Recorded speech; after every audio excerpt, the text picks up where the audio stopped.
I'll come back. I'll come back. I'll come back. I'll come back. I'll come back. I'll come back. I'll come back.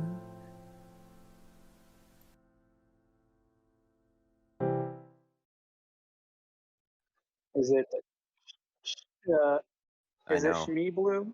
Yeah, you, you got it right. Oh, are we? All right, oh, yes. Watch now with 5 viewers as it gives me an ad for Doritos. You had to say it, Schnee. You had to say it, Schnee. Now I've got Hook stuck in my head. Schnee! I, Schnee! I literally have no idea what you're just referencing right He's there. referencing The Peter movie Hook. Pan. The movie Hook. The Disney movie Hook. Well, The live Peter action Peter one with Robin well Williams. Oh, Peter Pan, his name the number two is also called Shmi. interesting. Yeah. Okay. Yeah, I was just checking to make sure we could hear ourselves here. So, and looks like we do. So let us begin. Five, four, three, two, and one. Hello, everyone, and welcome to the Barcast, where somehow the bar manages to get low each and every week. And the fact that I'm leading us in this time lets you know that both Priest and Pencil are both out on personal business right now, so you are stuck with my voice. Priest will actually be joining us a little later, though. So, yeah, get hype. Your bartenders for this evening are not a non pencil and not Priest, enigmatic otaku. So here's what you do. First you grab Mountain Dew, then you unzip, then And we're moving on to milk. I don't know. I think we just need to keep going. And we've got Rav with us. Got him. And I am the Flammenwerfer. Today we've got a very special guest. We've got an awesome writer. We've got an awesome smut writer. We've got Drace Domino. Hi there. Thanks very much for having me on. And of course, and thanks for being on here with us and willing to tolerate us for 2 hours. So, for everyone who's just joining in for the first time, we are a community oriented and user submitted podcast where you guys suggest to us who you would like on, and we make them miserable for a whole an hour and a half to 2 hours. So, here we are. Oh, Fiora's in the chat. Hey, Fiora. So, I see. we'll start off with the very generic questions that we ask everyone. It's a double or triple or so. So, Drace, who are you and what do you do in this fandom? Well, I am a fan fiction writer with actually 20 years of experience in fan fiction spaces, spread across a couple of different monikers over the years.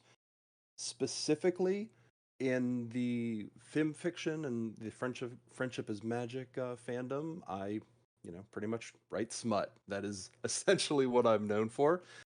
I think I have maybe one safe for work story on film fiction, and if it got a chapter two, it would most certainly not stay safe for work. And that's essentially what I'm known for. I've also released a handful of books, and I'm also active in other fandom spaces as well. Gotcha, so gotcha. And if go on. question to everyone, if Drace made anyone here, including in the audience, shoot their goo, raise their hand. For fuck's sake. That's how we're starting. Okay. I don't need to know it. That's a little bit too much information for me. I'm happy just being the supplier, and people can enjoy it at their leisure. Fair, fair, fair. And you said you had 2 decades worth of experience. Does your penchant of smut writing also extend to any fandoms previous or concurrent with MLP? Um, well, not like anything adjacent to MLP. Gen 4 was the first one I began to write any kind of smut for. Gotcha. Uh, it started with like Final Fantasy 7. That was like the first one I got engaged with fan fiction with. And a lot of obscure RPGs that back then people would know, but these days like a lot of people would, tilt their heads and be like, I have no idea what the fuck you're talking about. No, definitely. As long as you gave us Tifa smut, I am happy. I did do that, yes. Yes. Classic, and a good kind of classic. So, next question that we have, and when we said no politics, I lied a little bit because this one is inherently political. Who is best pony? Are we talking main or like a side In character? in general, if you had to pick one. If I had to pick one, this is going to be a bit of a boring pick, but I feel like Twilight Sparkle is actually the best possible lead for the series. Which version of her? Well, if Equestria Girls would have gotten the same amount of seasons as My Little Pony, then probably her. But as it is, I mean, there's just so much lore and so much background. Wait, do you mean Sci-Twi specifically? Yeah. Like I mean, I prefer Sci-Twi better, but I think from a character standpoint, Twilight Sparkle has the best arc, the best character moments, is just flat out the best pony. Okay, it's interesting. Is because I don't remember the last time we've had a Twilight Sparkle as a favorite pony. It's usually either one of the princesses or some very obscure one. So it's interesting to come right back to where it all started. So good choice in my opinion. I don't think you can go wrong with Twilight Sparkle. I'm totally down with that.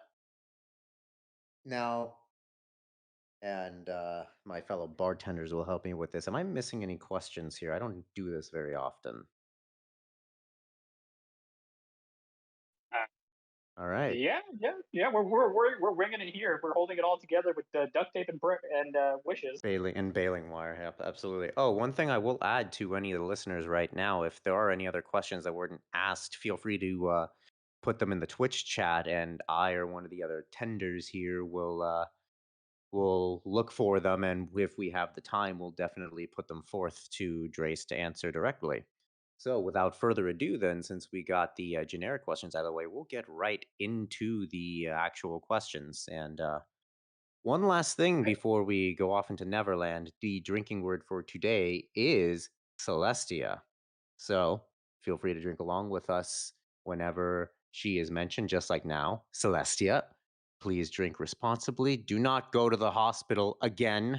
You know who you are. So, let us begin. All right, and Milk, I think you said we would start with Twitter first this time, right? Perfect. So we'll take it off the top from Twitter. And first Twitter question, replying to you, Drace, is has playing TTRPGs influenced your writing? And this is by Incubius. What went into the choice to focus on fantasy as the first book, and what makes Catgirl so good? To answer the first part about TTRPGs, then I mean, definitely, I've been a huge fan of D&D from high school onward, and it's really impossible to engage in a creative hobby like that and not have it have like a ripple effect for any other creative thing that you produce. Just you're obviously going to draw from those experiences and kind of build on that. Regarding fantasy for the location for my first book, by the way, Rise of the Battle Bitch available on Amazon, but it is I enjoy the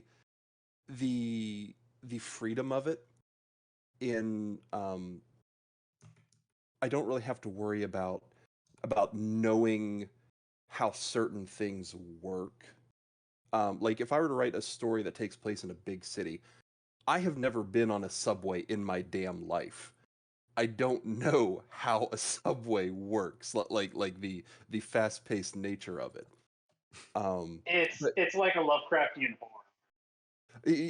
That's what I would assume, but it would be like I don't necessarily want to dip too deep into something that I know that I'd be talking out of my ass on, and also I just like fantasy. I like magic and like gnolls and shit like that. I mean, they're just fun. Uh, as far as why cat girls are good, I mean, people like girls, people like cats. It's a natural combination. How do you feel about sexy kobolds? Kobolds are also fine. I've seen a lot more attention paid to kobolds than I used to, which I didn't actually know that was like a burgeoning thing. But more power to them. It's funny when you say what your explanation for cat girls. I think that's the most succinct explanation for why people like cat girls that I've ever heard. So I applaud you for that. So we move on then from Hanky Bias and we move on to Fred Kasdan, who asks, have you ever turned down a commission request because you were not keen on what they wanted for any reason? Um, Regarding like turning that stuff down, if somebody comes to me with a commission and it's for a kink or a pairing that I really don't like or I just can't get into, I will turn it down, but it's never from a, oh, this is gross and I don't want to do it, that kind of fashion. It's more from a, I don't know if I could really do this justice, and I don't want to produce content that would not really uh, wouldn't really be worth your effort and your money, because like sometimes this stuff can be hard to get your head around, and you're not able to make proper erotic content if you're not able to really kind of immerse yourself in why somebody enjoys it to that degree. No, that's a fantastic answer that I agree with because I have some experience with that when I did a whole couple commissions way back when. And I did turn one down that required some pairing between one of the main six and one of the main characters of another fandom series that I had no experience in, and they pretty much said you can do whatever you want, and as little knowledge of it is required of this other fandom that I had no idea. I forget what it even was, and like you said, I don't think I'd be able to do it justice because that would entail me getting into a brand new fandom that I was never immersed in. That was probably very niche type of thing, considering it's not really a kink or something like that. But Well, that's a totally. I mean, I've had to turn down commissions based upon that as well. I mean, I'm mm, really not very knowledgeable about anime because I haven't watched that many, and it's like you said. Sometimes people will be like, "Well, whatever you write is will be fine, I'm sure." And even if even if they are fine with it, there's number one, it's a matter of quality control. You want to make sure that you're producing the best content you can. But there's also the aspect of like, even if the commissioner doesn't mind, and even though they're the most important voice, um, you can be sure that like hundreds of other voices online will notice and they will mind, and they will make that piece of work a particular sore spot for your name in that particular fandom and group. oh, 100%. And even then, it's also your own internal voice. They may be fine with it, but are you fine with it? And Yeah. if you can't produce that level of QC, like you said, is that even actually okay with you? So, no, I 100% agree. I definitely like that answer. So, that's all they have. So, moving on to Orange, a more sugary red, who asks, do you ever switch up the place you write, or do you always write at your desk? That's a good question, actually. I used to have a tiny like office in our living room, but then whenever the pandemic started, my roommate started to work from home. So that area kind of got taken over. Um, and through no fault of his own, obviously, but that no longer became my workspace. So now I mostly just work at my computer in my room, which is kind of, less than ideal, because you never want to do your work at the same place where you have like recreation, and especially in the room where you sleep in, because that's not really the most necessarily healthy habit. But you make it work. Especially right now, everyone just kind of does what they can. No, totally. Do you ever like go out in public or like say to a coffee shop to write, or do you not? Does your creativity not flow there? Oh, well, I it's really hard to write the kind of content that I write in a Oh, public space to begin that's with. true. But even if I did, with obviously with everything going on, I like there's like history of like asthma and stuff like that in my family, so going out in public was a big no like over Yeah. the past like year and a half. Asthma bros. I feel it. I feel that. So, okay. No, makes perfect sense to me. And moving on to Q Emilian, who actually asked a very good question. Why MLP smut? It's funny because I really don't write much in MLP. It's mostly Equestria girls, like 99.9% Equestria girls. But that I think that the characters are extremely engaging. They're very well written.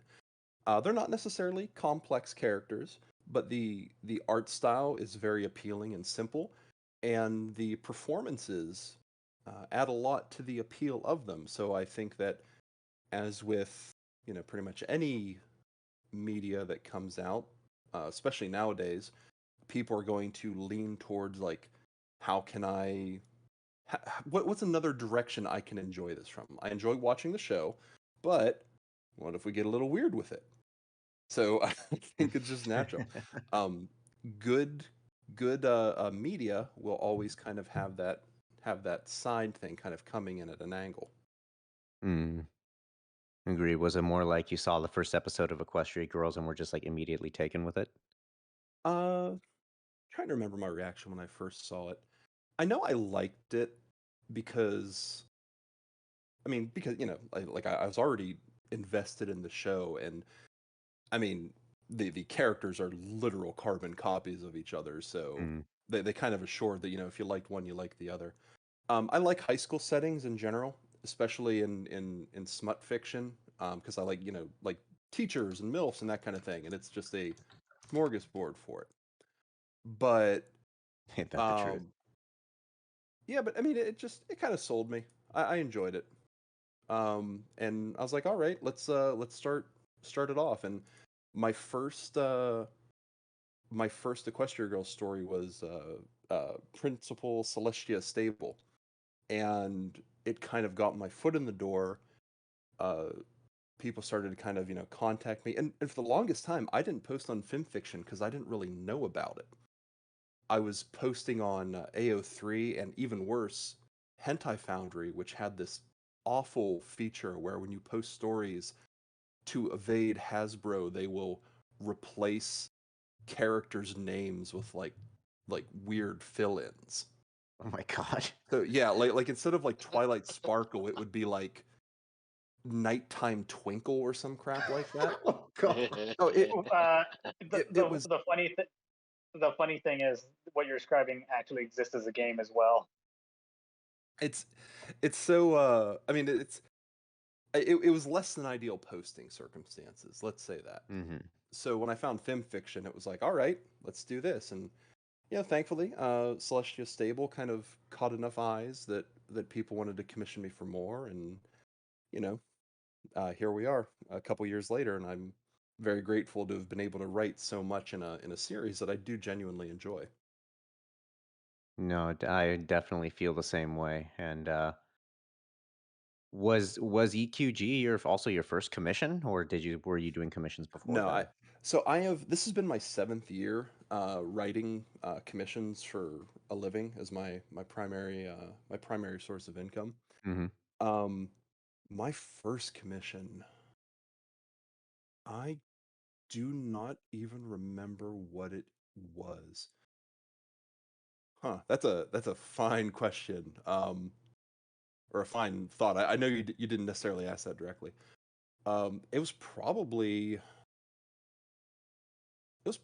Legend of Korra one Ooh. whenever it first Okay. came around. Oh, Oh, you got my interest.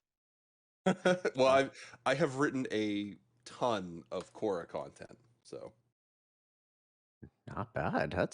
You could have I, definitely started on worse things for a commission. That's for sure. That's oh yeah, I, yeah, yeah. certainly.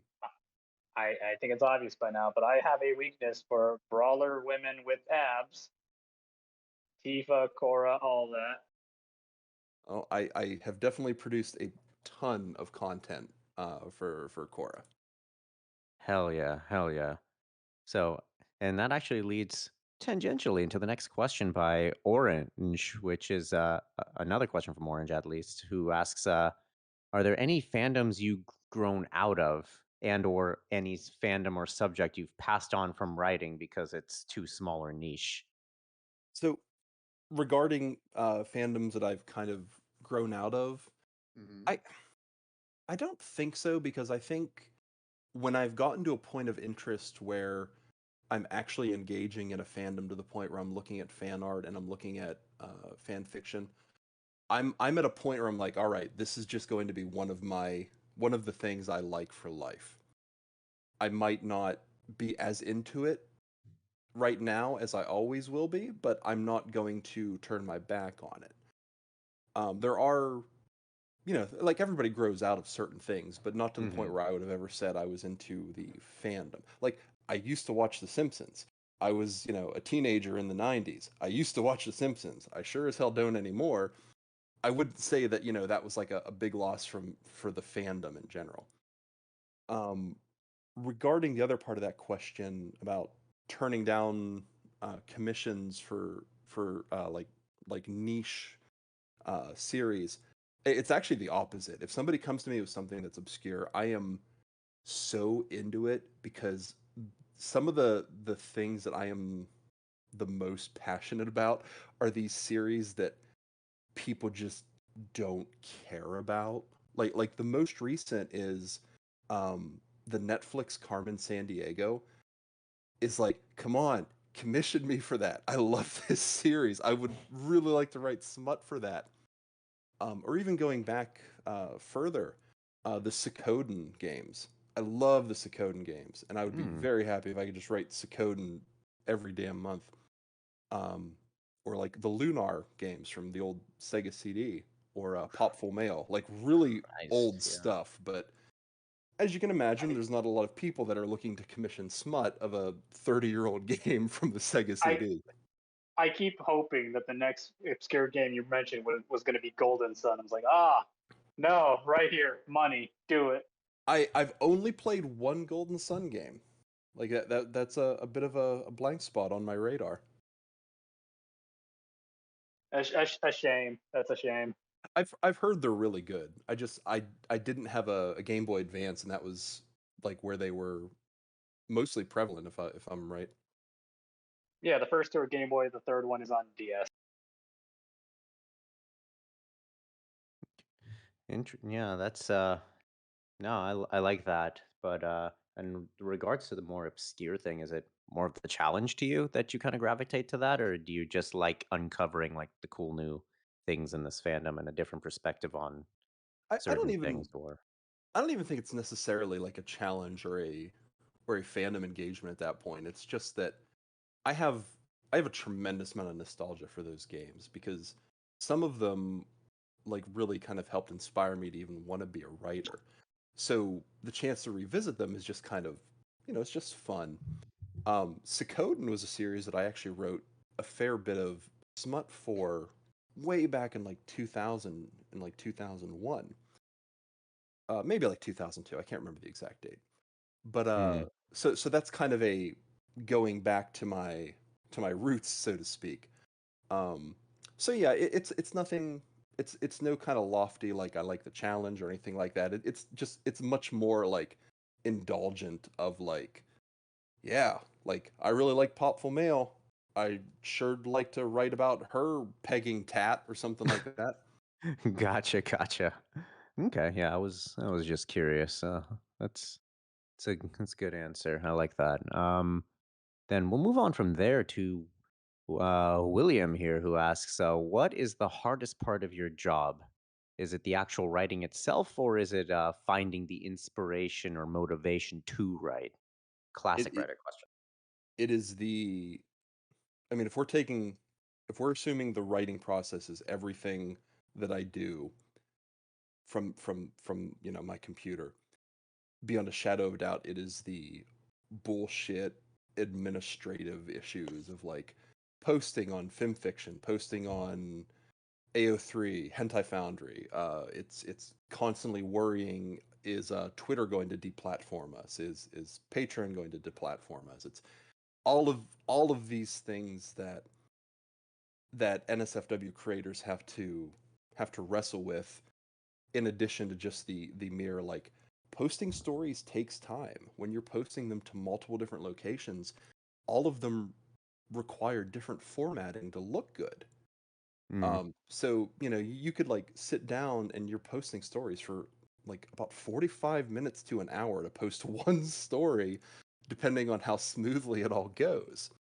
And even then, that you're only reaching like a fragment of the people that you could, because there's still other avenues. There's still other places you could be posting, but yeah, so that's easily my least favorite part of the job.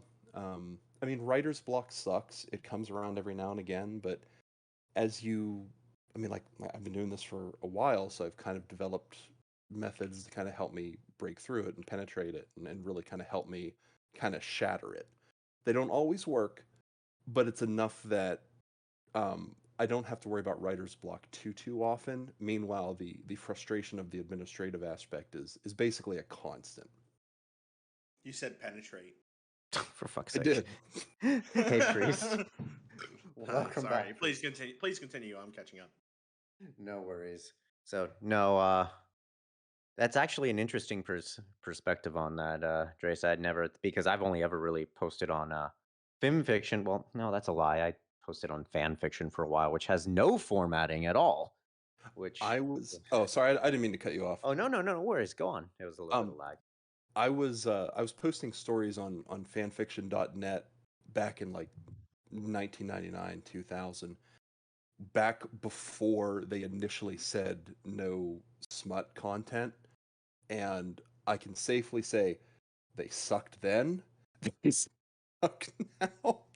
It's never been a for like, that's the only thing you do is let people post fan fiction. How come you don't do it well? Like it's really bad. It's mind-boggling. Like just basic formatting just doesn't work there. So, which is why once I discovered film fiction, I ported all my stuff over there and kind of just abandoned it, even though that's sort of where I got my start. So, a shame, but but it is what it is. But yeah, all that to say, it's an interesting take on what's the hardest part of the whole writing process. I never came to think about your other avenues and possibly getting it to look pretty and posting it and making sure that the formatting looks good for other avenues.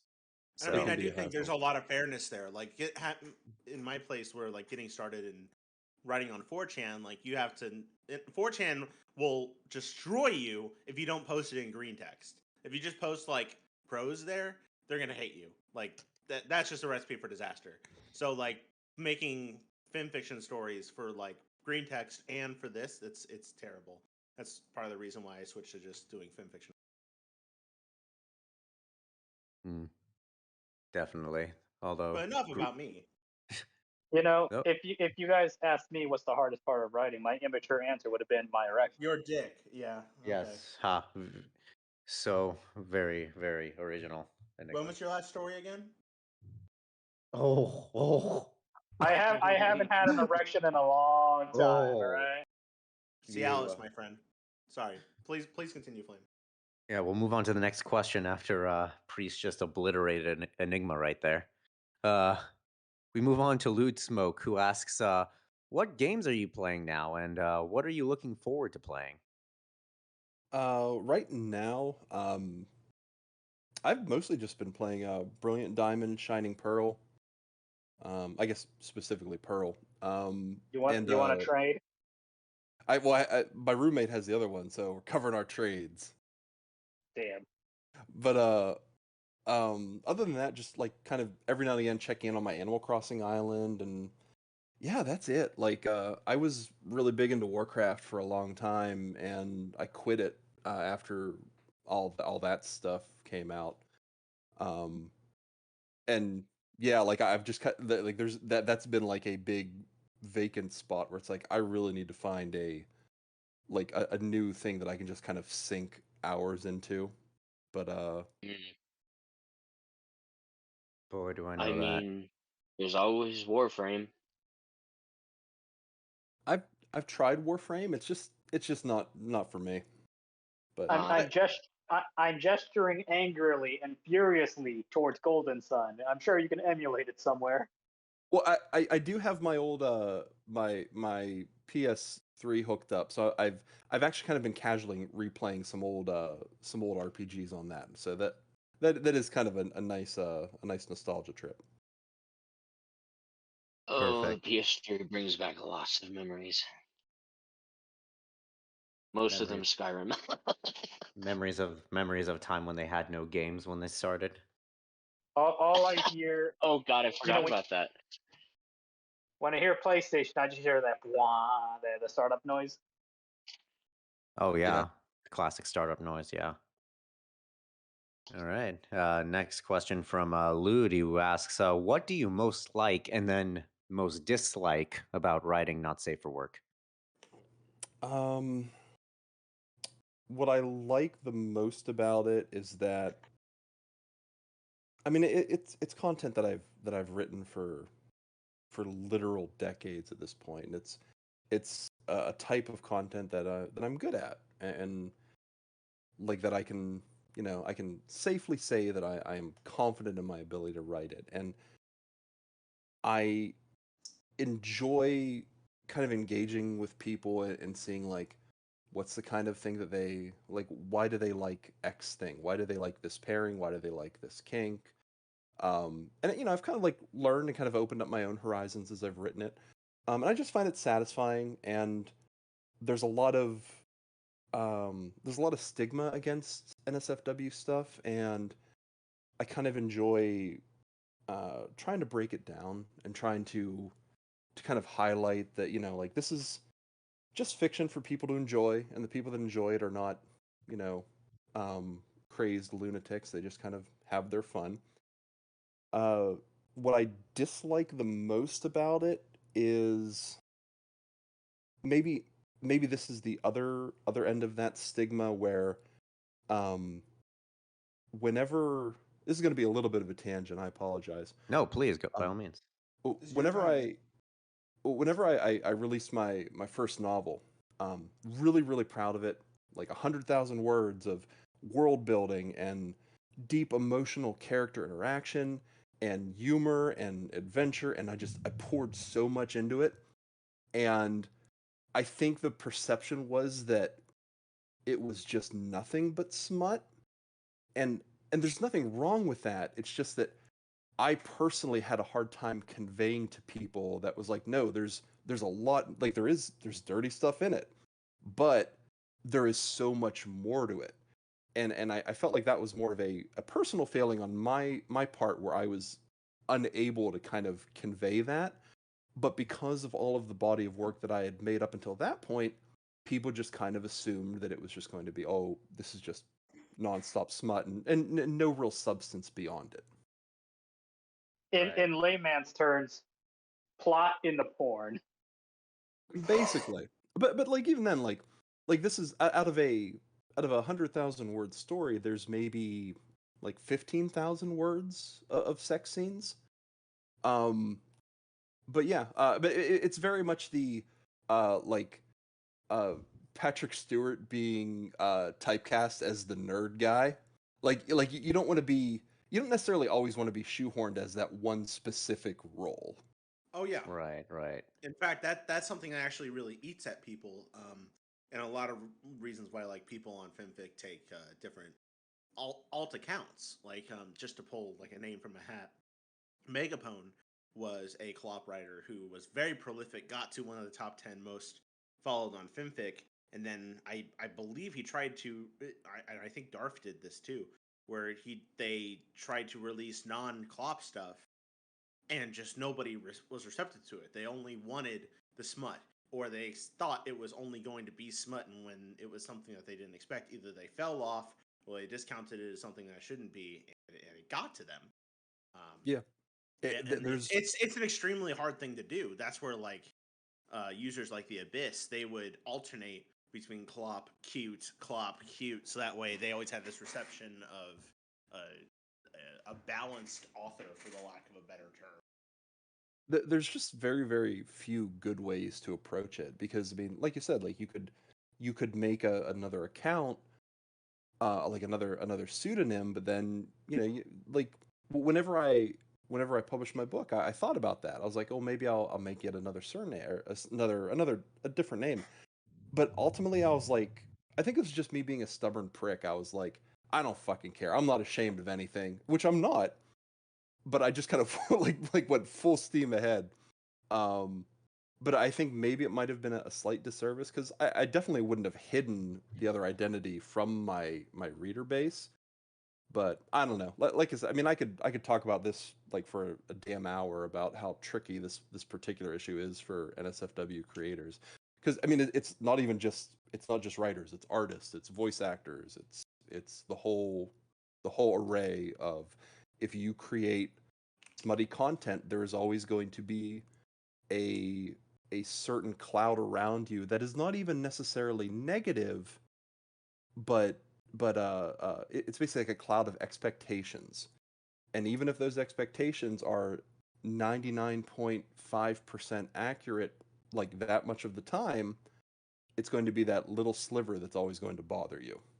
Oh yeah. But No, I agree. I suffer a little less from that because my portfolio is a little bit more diverse in the sense that I'll write a lot of smut, but then I know a lot of people followed me for my sci-fi, and a lot of people followed me for a particular character that has nothing to do with this, or so it's at this point I just kind of accepted that people will follow me or look for the things that interest them in my Mhm. portfolio when they come out, and I'm not here to try and necessarily cater to everyone, and it'll be what it'll be. But I do agree, if you do have a more predominant theme in your portfolios and you want to try something a little different, yeah, that cloud of expectation is very, very real.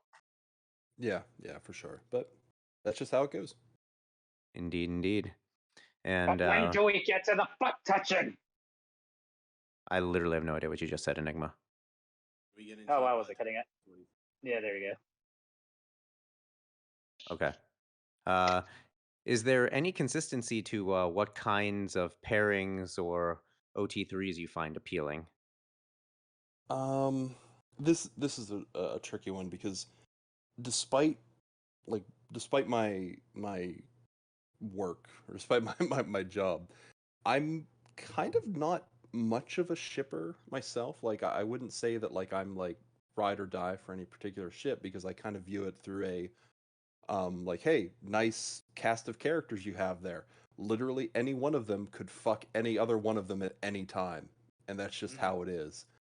Um, so I tend not to be super connected to specific ships. Uh, as far as dynamics, I do tend to like if we're just being very general, like bully slash nerd. Like you have like somebody very mousy and soft spoken, and they're just with this big brute of a character. Um, and anything that's like like mentor and apprentice. So that kind of leans back into like some of the like the teacher stuff or things like that. I mean, that's just kind of Mm-hmm. they could be fun, dirty ships. Mm-hmm. Mhm. Makes I sense. mean, there's a certain point in Clop where like if you're doing it for a living and you're being like paid to do certain things where people are parts with personalities attached. I definitely think there's some truth to that. I don't know. It really just kind of depends on the specific media you're working into because I just feel like certain series have characters with stronger personalities that they kind of fit into ships a little bit better. Yeah, I think But that's fair.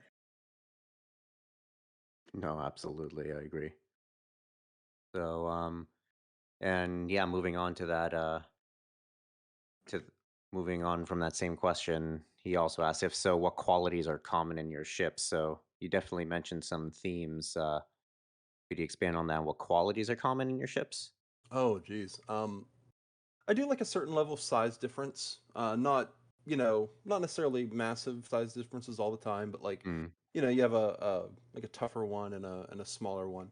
Um, I do really like the trope of you have a grumpy, like a very grumpy, insular introvert, and then you have just this big, boisterous fucking ray of sunshine that just kind of like, you know, kind of like is hovering by them. Like that's always fun. That's probably my favorite one if I were to pick one. You know, I actually saw that play out in real life one time. It was actually one of the most adorable things I've ever fucking seen in my life. It's very nice, yeah. So yeah, it definitely is. So, and Loot Smoker adds one more thing that's not a question but a comment. He said, "They say thanks again for all the work you do and the guiding role you fill in the not safe for work writing community. You're talented and have made some of the funniest smut I have ever seen, and you should be proud of your track record." I mean, I really do appreciate that. I'm not great at accepting compliments, but I really do appreciate that, and yeah, I mean, yeah, that does mean a lot to hear. And I believe that does it for all the Twitter questions. It was just refresh and no one else added anything. So I think we can move on to the actual film fiction thread now. So we'll take this right from the top with the ever awesome Short Skirts and Explosions, who asks, "What doth life?" I have known Skirts for a couple years now. That is not the first time Skirts has asked me that question, and I have no clue of how to answer it. I'm a little nebulous on the definition of doth. Like I don't really. I mean, I'll just. Knowing skirts, the answer is probably Dr. Pepper. All right, we'll go with that. That's it. Final answer. Dr. Pepper it is. There could be Answer provided. there could be worse definitions of life, in my opinion. RK Striker JK5 asks, "What is your favorite non-MLP franchise?" If we're going of all time, like by looking at the franchises that have meant the most to me over the years, it would probably either be Star Trek or Ninja Turtles. Oh, okay. Be one of the two of them. I mean, I'm a kid of the '90s. I mean, I grew up absolutely fucking loving the Turtles, and to this day I still do. And I mean, Star Trek is. I mean, I pretty much love every Star Trek show that comes out. And yeah, like they've both meant a hell of a lot to me. More recently, I'm sorry. Go ahead. Do you remember when the Ninja Turtles met the Power Rangers? That was a comic, wasn't it? No, it was a live action thing that happened. Oh, that was like a Fox Kids thing. That was like Yeah, you're welcome for unlocking that core memory. Because that was in that one turtle show where they brought in Venus, right? Venus de Milo. She was the girl Ninja Turtle, the one with the boobs. That was a troubling series for a lot of reasons. But yeah, The one with the boobs. Thanks for reminding me of that. Do you say Nice. boots or boobs? What do you think he said? Take a wild guess, buddy. That was the character that drove Peter Laird away from the series. He was like, "I can't fucking handle this. I'm gone." It's great, and we've already, you've already answered this question of having you ever done anything for a non-MLP franchise, so we can move on from that. And I was just gonna say, like, I have, and like that list is pretty extensive. So if they ever want to check that out on Archive of Our Own, tons of Korra, Overwatch, Steven Universe, Pokemon, all kinds of crap. So yeah, there's plenty to check out in that department. Sweet. Well, you heard it there, everyone. Check out their work. Yeah, I'm gonna Archive of Our Own. shamelessly Please, plug my please work plug it. Please, by all means, plug it. If you got any links, we'll put them. If you were to recommend one out of all of them, which one would you recommend? Oh, one story out of all of them? Out of everything.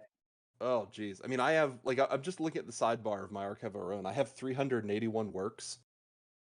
That's the problem is there's so many different kinks and pairings. I don't really know what people will pair. Oh wait, I do know.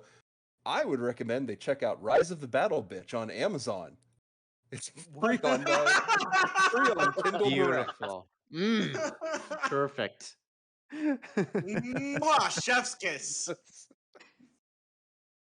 You heard it there. Rise of the Battle Bitch on Amazon. We'll Check it out, we y'all. will sponsor your book. It's already And this done. It's already cast released. sponsored by Skillshare. No, not really. Yeah, but we can it's a continued thing. It's brought to you by barcasters like you. Oh, like the whole PBS thing. Thank you. Yeah. But when is that story going to get Thank you for making this, Drace. But when is that story going to get a Netflix adaptation? I would be so fucking jazzed about that. That's the dream. I'd have to tone it down. No, I've seen Netflix. Considering they have French porn on there, yeah, no, you don't have to tone it down. I think it'd be a better fit for HBO Max because Yeah, there you go. they have sisters fuck brothers there. Anything goes. I want the same team that works on Doom Patrol. That's because that show fucking totally rips. So Perfect. And here's actually a really poignant question. Have you ever actually played dominoes? I mean, if I have, I sure as hell don't remember. I mean, I think it's a gambling game, isn't it? Not that that's a judgment. I don't know if I've ever played them. I think you can definitely gamble to it. It's like a blocky form of Uno, kind of. Yeah, there was a significant portion of my life where I was just like, these are those things that for stacking. I think it wasn't until an episode of Always Sunny that I actually realized there was a game associated with them. I think a lot of people were like that too, actually. Yeah, I think they made the board game to celebrate Domino's Pizza. Oh, God. How convenient to move on to the next question. Have you eaten Domino's Pizza? And I don't know what to tell you, for 30 years I lived in one of the poorest cities in Pennsylvania. I sure as shit ate plenty of Domino's. What is the best Domino's? What is the best Domino's order? Oh, I don't even know because, well, any days I think that the proper order for Domino's is to not order from Domino's.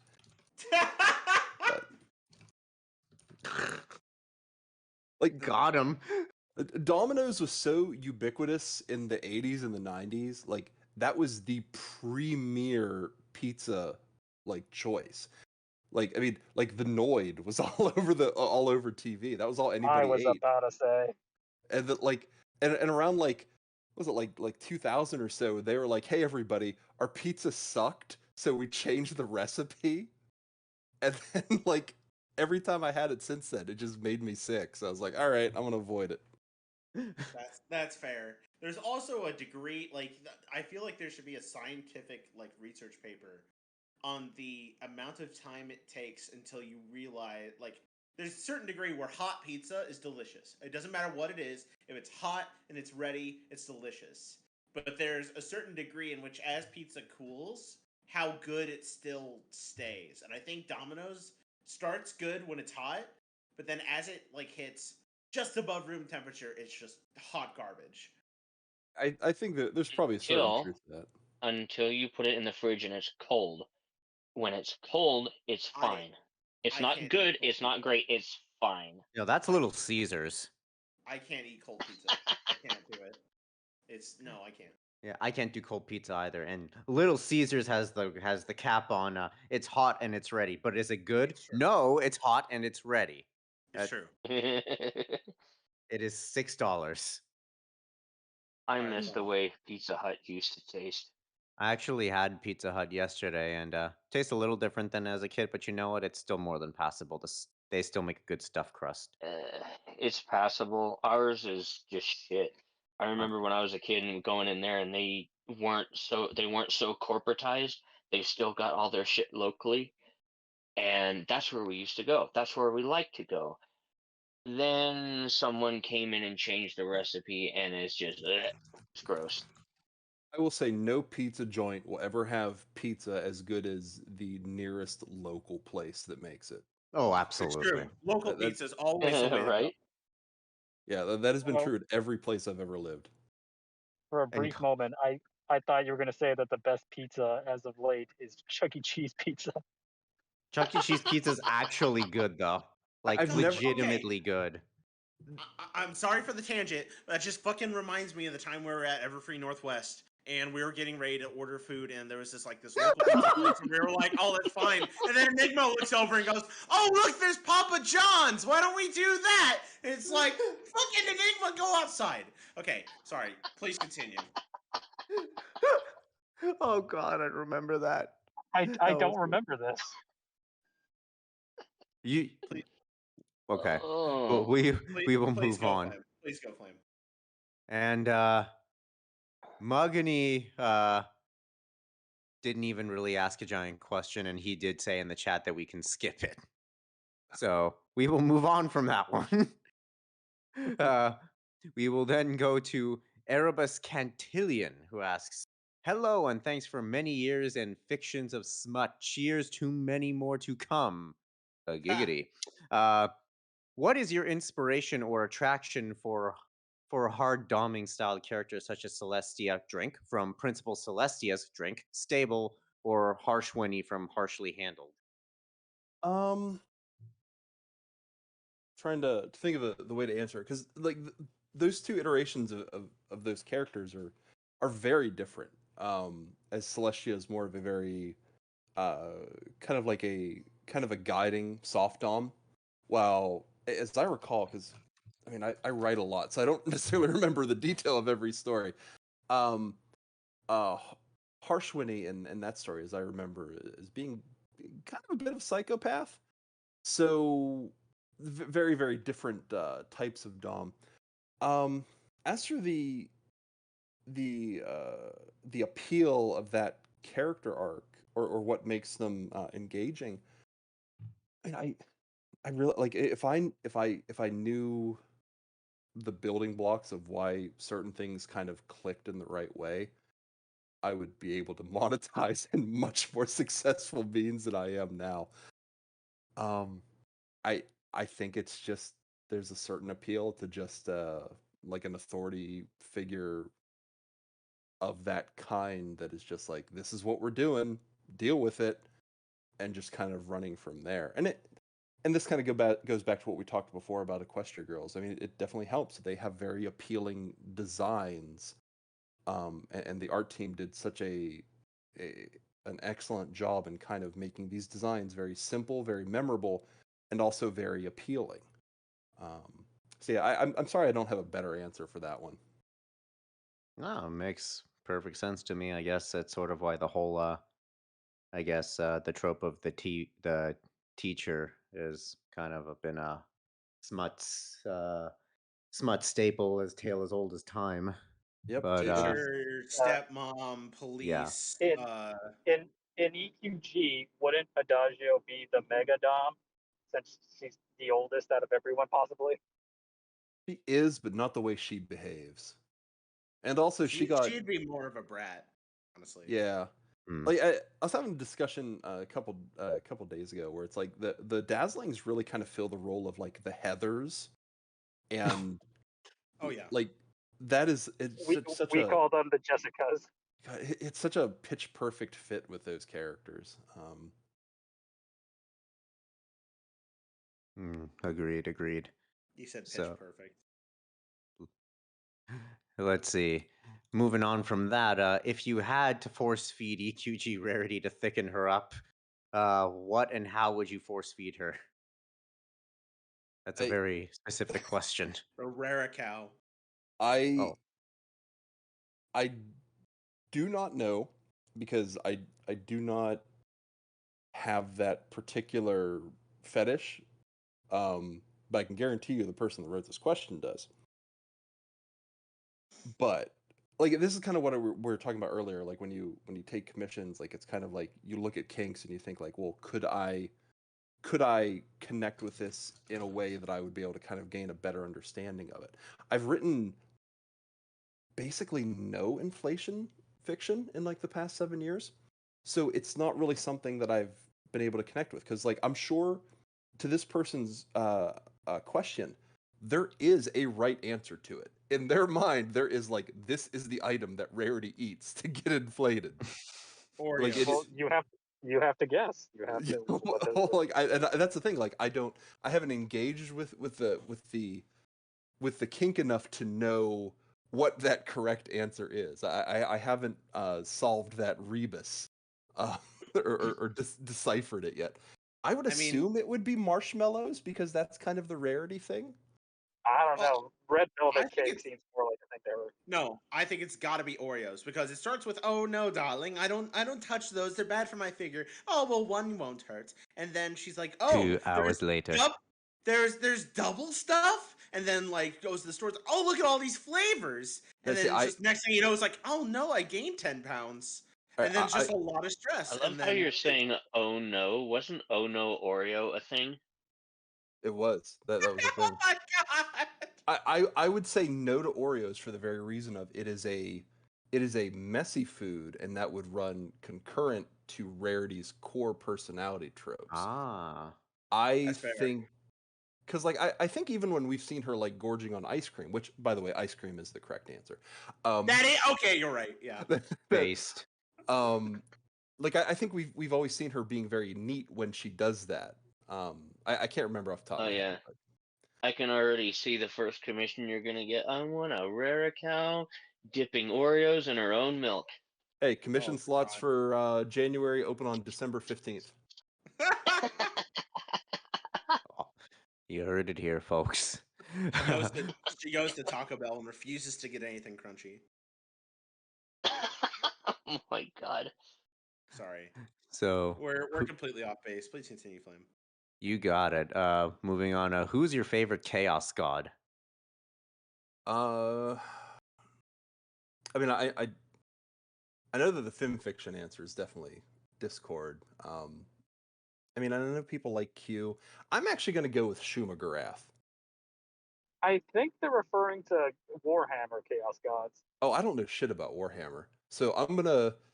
I don't Any know. will fit here, I suppose. I've lately been getting into Warhammer lore, so I know what they're talking about, but I Oh, don't think I can describe it to you. You poor thing. Yeah, You don't have the money to afford Warhammer. Oh God. Yeah, No, I've been no, listening he to really Warhammer doesn't. lore. I don't play You the read. thing. I love the stigma around Warhammer costing so much money. It's just like what reading the lore now costs you $20 of just time alone. Christ. I'm sorry. I'm being a terrible influence on this cast. Please continue. Good God. I love it. Amongst all your stories, oh my God. Who could deep throat to the hilt, fall asleep, and wake up in the morning without risking asphyxiation? Okay. How big's the dick? Amongst all my stories, who could deep through to the hilt through all night and not risk asphyxiation? Scientific answer: Pinkie Pie, because she operates on cartoon logic. That's actually very true. I was gonna say Rarity because town bike and all. Who? He said Rarity. Oh, rarity real? because Oh, her town natural bike. fur color. Rarity Her- because town bike. Yes. Right. Also, her natural fur color is not white. Oh God. That needs to be a story. Her natural fur coat is actually not white, and it's white because of reasons. Oh, I mean, God. mare. Make It's it already there. off white. Make it like egg white. Like eggshell white. It's ever so slightly yellow. Amazing. Stay on target. Indeed. So, oh yeah, Mugany did ask in the chat, how your day? My day good. Excellent, excellent. Let's see. We move on to the Glim Master, who asks, "Resistance is futile." And I get it. That's Ha ha, Glim aha. Master. Ha ha, Glim Master. Do you get it, Glim Master? You get the joke? Perfect. I don't think we can answer that then. Okay, moving on to number 2. How how do you make worst pony become best pony? And I guess this starts off with your definition of who is worst pony then. Oh, got to be Fluttershy's dickhead brother, right? What's his name? Like shithead Scrumgooger or whatever the fuck his name is. Zephyr Breeze. Zephyr Breeze. Yeah. Okay. Yeah, like that dude fucking sucks. And the way to fix him. Okay, so you can have a self-obsessed, lazy character that only really thinks about their own motivations and their own desires. But to balance them, they need to either have one of two things. First thing is an arc that resolves them and fixes them in a way that's satisfying for the audience, which Zephyr does not have. Or they can be fun and entertaining, which he is not. Like, Flim and Flam don't learn a single damn lesson across 9 seasons, and they're great. Like, Trixie goes through an arc, and even after her arc, she's still a bitch, and it's fantastic. So like, there's definitely a way that they could fix that awful brother of hers. But he needs to. I don't know, like he just sucks so much, and I haven't seen that episode since the first time I watched it. Because he was so irritating. I don't know. So I'll get I don't know, gun arm, like turn him into like Barrett from Final Fantasy VII. Like, Just. I'm sorry. See, I was hoping you were gonna say trick him into oiling himself up and then light him like Bellathor. yeah, I mean I that would also work. I feel the only gun arm he could afford would be like some off-brand Nerf item. So bad. Get on it, Hasbro. And while we're like if I can just kind of touch on like worst pony, because I do a lot of Equestria Girls stuff. I know that Zephyr was in Equestria Girls really briefly, but I hate with like a deep burning passion Timber Spruce. That dude really sucks. Yes, thank you. He is the most forced like love interest. Like, hey everybody, they're not gay. I know they hold hands constantly, but they're not gay. So here's Twilight's boyfriend. Okay, genuine question, because I think you have like way more experience on this than I do, and this is not a trap. I swear to God. How old is Timber Spruce? I mean, as old as you want him to be is probably the correct answer, but I mean like. Well, that's part of like, because of the nature of the stuff I work or the stuff I write. Right. I would say that if me as a smut writer in a fandom space pushed a narrative where a camp counselor was getting together with a camper, that's no problem, because I'm writing stuff for an adult audience to consensually consume that is properly tagged. I am not a showrunner for a show that is marketed towards young audiences that is depicting a camp counselor like gunning for one of the campers. Right, and it's so problematic when it's Hasbro doing it. Yeah, it's the whole issue. Like, and I what realized did you say his name was? Timber Spruce. SPR. Why does it just sound like a Mudbriar situation all over again? Yeah, and I like Mudbriar is another character that I definitely do not like, but yeah, I mean, I really like Maud. She's one of my favorites. Like, she's right under Twilight. If they had to do any ship for Maud, it should have been Big Mac, but that's I just see me. that. Oh, I super see that. Okay. But yeah, as far as Timber Spruce goes, like, and I realize that like considering the stuff I write, that sounds almost hypocritical coming from me. But it would be just as bad if the show writers wrote a story where, like Celestia is like, "Hey, Sunset Shimmer, I know you're, not a human, so why don't you come over to my place?" Like, that's not appropriate for your toy product. Celestia's like, Agreed. "Hey, I need a taste of that horse puss." Yeah. He just comes out and says that on show, for fuck's sake. I want to remind you all that Flash Sentry canonically has a thing for a horse. Oh God! So he's Alan Packer. Stay on target. Stay on target, Flam. Understood. When did you start liking Fuda? I would say, I mean, I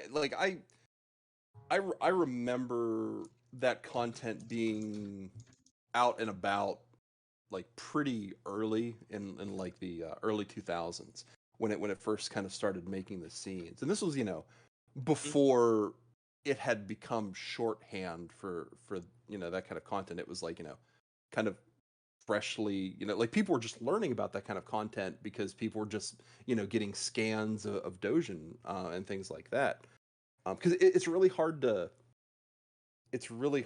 to properly convey just how detached like people were from like the content from other cultures like back before we were all online content. Like, it is impossible to describe to somebody today like how like news groups worked or like what it was like when you had to like be on America Online for like a set amount of minutes a month. Oh God, yeah. Right. So that was, it was Okay. kind of, oh, go ahead. Okay. Since we're talking like when you first got interested, or in my case, just introduced to it, I'm sure I saw it somewhere earlier than that just because of the fandom that I came from. But you want to know my earliest memory of Fuda? Go on. It's an Oh, old ass 90s animated hentai where it was I think it's Netorari. Anyways, this chick, she's going out after other chicks in a park, and it looks like she's playing with herself, and then oh no, something's popping out now. That was my first experience with that, and I'm looking at this sideways, as God, I don't even remember how old I was when I saw that, and I'm like, what the fuck am I watching? I'm sure you were 18, Yes. like a good I legal adult. yeah, we'll go with that. That's the thing, So, though. I can't tell. I don't remember, but that was like my first real run in with that I remember, and just like, this is really fucking weird. What the hell is this? But but And I then would, I found out. you were talking about America Online and such, Drace. well, and Mm, like basically regarding the question, like it's like you slowly kind of get exposed to it over over the years, like 2003, 2004, so on, and things kind of start to fall in place. um like the time that I knew that was something I was interested in was, I don't know, probably like mid 2000s. That's part of the problem, is that like a lot of these questions are like over 10 years ago. um mm. so I don't necessarily have the best of memory for it. um but yeah, I mean, like I don't have a more concrete answer, but it was definitely like, okay, this is something that appeals to me. This is something that I'm kind of learning things about myself with. And that was why I was like, all right, well, this seems like something I could really get into. And I think the final nail in the coffin was whenever we started getting like things like Bible Black imported. um Mm. like, because that was a pretty big influential series in kind of the early genesis No, of hentai becoming like mainstream. Well, mainstream, you know what I mean. but I mean, a lot of the things that ascended Bible Black into its like, I want to say, pillar of our culture, and that feels gross to say, rolling off my tongue, is a lot of its shock value. Like there are Hmm. scenes that involve a gun.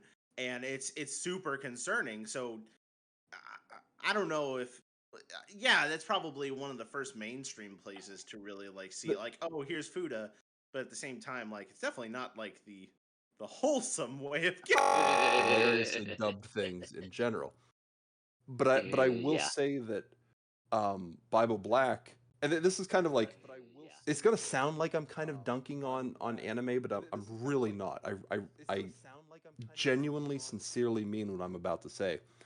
I think Bible Black is easily my favorite anime because it is tonally consistent across Origins, across the main Bible Black, across Revelations, and it tells a cohesive, simple story. Like it is, it doesn't try to get itself tangled up in like all these layers, and it isn't like like how Trigun is kind of like fun and happy-go-lucky for the first half, and then the second half is just non-stop drama and like some really heavy themes. I don't generally like that level of whiplash in media. But yeah. So like just as a story, Bible Black is probably my favorite, just in that regard. No, I think that's fair. I There's like a certain degree there. I like how we cut off for a bit and we come back and the first thing people probably heard was Bible Bag is my favorite thing. Like, especially if anybody follows me on Twitter, they definitely know. I mean, heck, even in fan fiction, I wrote a story where the nurse from Bible Black started to work at Canterlot High. Well, Beautiful. Is one of my favorite stories that I wrote. What is this called? And we'll prop it up. Sponsored by the broadcast. It's called Canterlot High's Cool New Nurse. Check it out today if you're over the age of 18. Unfortunately, it's only like one or two chapters, but I mean, it's definitely one on there that it's like, hey, the ball's out there. If anybody wants to pick up and commission an extra chapter of it, let me know. I'll even give you a discounted rate because that's just a fun story. You could say the balls are out there. For fuck's sake. All right. We'll move on to number 4. What superpower would you like to have? I'll be honest. I'm 40. I consider a superpower to like be able to like not have my back hurt for a single day. That would be like a superpower. Beautiful. Oh, Get God. yourself some Ben Gay. I needed it the other day. Like yeah, you get to a certain age and like your superpower is like, oh, a full night's sleep. That would be a superpower. The ability to eat like I was 20 and like not just pay for it. Oh God, I'm not as old as you are, and I'm already hitting that. Oh, it's rough. It was 30, like things started going downhill. When my 30th birthday, I woke up and my back had gone out, and it's been just like that ever since. Granted, I was just say, granted, I did put a lot of hard years on the 20 to 30 era, but no, I feel that. I literally this week had a day that I duck waddled around my entire fucking house because my back was just tweaked in the worst way. Yeah, it sucks. I mean, I'm 6'4", and countertops are not built for people that are 6'4". So like, I'm cutting up vegetables to make dinner, and I'm like, why does this hurt? Wrong carrot. Wrong carrot, or worse, you wake up with morning wood, and it's God. I wasn't even going in that direction. I was just going to the fact that slightly bending over feels like I'm taking a Sub-Zero fatality. Like that's kind of. It doesn't sound that way. It doesn't sound that way. Get your mind out of the gutter, Rav. Gosh. I can't help it. But I feel that, Drace. All right. So let's see. During your life, have you sat down on your chair and asked yourself, why do I like these colorful equines? I mean, I'm sure I have at some point, but I also think the answer is honestly pretty simple. It's like at a base level, it's just a fantastically made show. The writing is great and consistent. The characters are extremely likable, and the fact that their personalities are relatively simple kind of hides the fact that they all have a lot of depth. The music consistently fantastic. Even people that don't like some of the later seasons or think the quality dipped. By the way, I'm not among them. I think the show remained great. Even the people that think it dipped, like the music is still just damn good every step of the way. Unless they have Spike sing, then yes, you're right. Yeah, I'll admit I'm not the biggest fan of his songs, but yeah, like it's a damn good show, and because I mean, like I'm sure like a lot of people that are engaged in the fandom, I took some heat for it, but like let's compare it to Game of Thrones, and I really like to make this comparison because they are the same number of seasons, and I think they had their final episode in the same year. People were always framing like, oh, Game of Thrones, like that is the mature show to watch. That is that's the show that adults watch. That's a show that is just so edgy and adult. First of all, you have to make the argument that pointless character death and mindless gore is not the definition of mature. Mm-hmm. But then we take two shows. One of them completely shit the bed with the ending. Right. One of them had an ending that brought a satisfying conclusion to the story, remained completely consistent with the characters, and generally speaking, was regarded pretty well by the fandom. The only thing that we really had to struggle with the ending of My Little Pony is that it was kind of a pain in the ass to watch the finale because of the way, like you couldn't easily stream it. But yeah, like it's a damn good show, and I don't think people need to have like deep contemplation for why they like a show that brings them happiness. Yeah, like it is there's such a divide between something that kids can enjoy and kids content, and My Little Pony is firmly in the former category. Like if you like music, if you like a unique fantasy world, if you just like good characters that are genuinely funny, there's so much for you to enjoy about it. There's also the factors of what to be said. Like MLP has definitely dealt with some serious topics before, and I would wager to say they are on the edge of maturity. Like take the episode where the Daring Do Stallion fan guy is has like a girlfriend that has a kid and like trying to interact with that. Like that is watching that episode, it wasn't like hard to watch, but like it was strangely real and definitely didn't feel like it was aimed towards kids. It wasn't aimed towards kids, but it also gave them enough that there were probably kids in that situation that they were able to take away a lesson from it. Yeah. I think that Tank's hibernation episode is one of the best instances of a show of writers telling speaking to an audience of children about a very difficult topic, but doing it in a very mature way that it didn't diminish any characters with it. Like you took the subjectively the toughest character, quote unquote, and you really exposed how much this hurt her, and how, more importantly, how it was okay for her to be hurt by it. And I think there's a lot of quality to be had there. Drace, you can stay. Like you are a friend to us now. You 100% can stay and be our best friend. What about the episode where one friend sold another for a book? We're replacing you, Enigma. Goodbye. Beautiful. But no, definitely agree. Let's see. Looks like yeah, I have no meme questions for you today, Glim says. However, I will come back with those next time. So instead, I ask the guest this: how many fudas is too many fudas?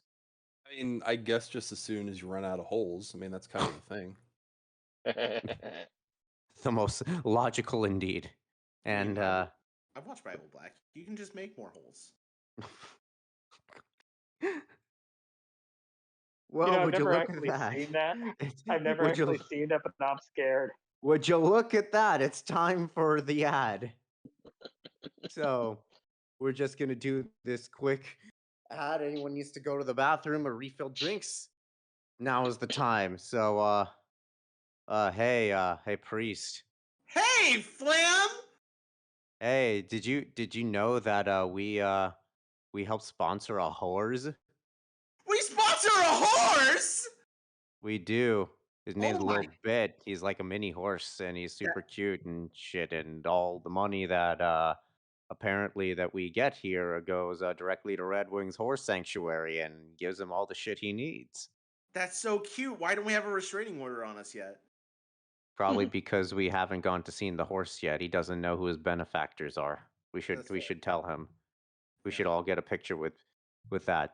So, but yes, you can How can they help? yes, you can donate directly to Red Wings Horse Sanctuary, or you can shit. What are the direct ways they do that to us? Priest, I need help. Help me. You can donate to our Patreon that has Yes. awesome, sweet perks like being able to join in our Discord for members only game nights and movie nights in which you guys can recommend what we watch and comment to. It's a lot of fun. We take a lot of advice and ideas from our Patreon folks. So it really means the world to us when you actually support and engage with us through the Patreon. The other way that you can help is that you can donate bits through Twitch. You can actually get bits for free on Twitch by watching ads. You just hit that little diamond in the corner and choose to hit some ads to get some free bits. And then that gets sent to us as real money. We don't keep any money for the cast. This is a money-losing machine for us. Okay, yeah. Sorry to interrupt. Sorry to interrupt, Drace. The big Oh, set. that's all right. Should we keep going? Are we still recording it, or? So right now we're not live, and this will be cut out. Oh, okay. Now we're good. Okay. Okay. Take By all the means. question. Shit, I was gonna say gamer words. All right. So don't- so Okay, Bad so, rap. so um so the two that I'm probably proudest of is A Little Dash Will Do and Rainbow Dash's 10 out of 10 top tier cock. Which I mean, I'm proud of that based on name alone. But they're also like extremely long stories. Like I think the most recent one I posted was like chapter 47, 48, something like that. So pretty long affairs.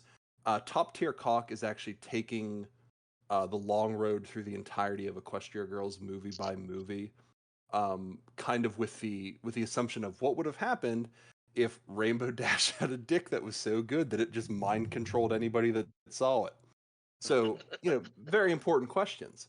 I'm also I'm pretty proud of Principal Celestia Stable just because that was the first one that kind of got me into the fandom, and I'm always kind of have a soft spot in my heart for it, I guess.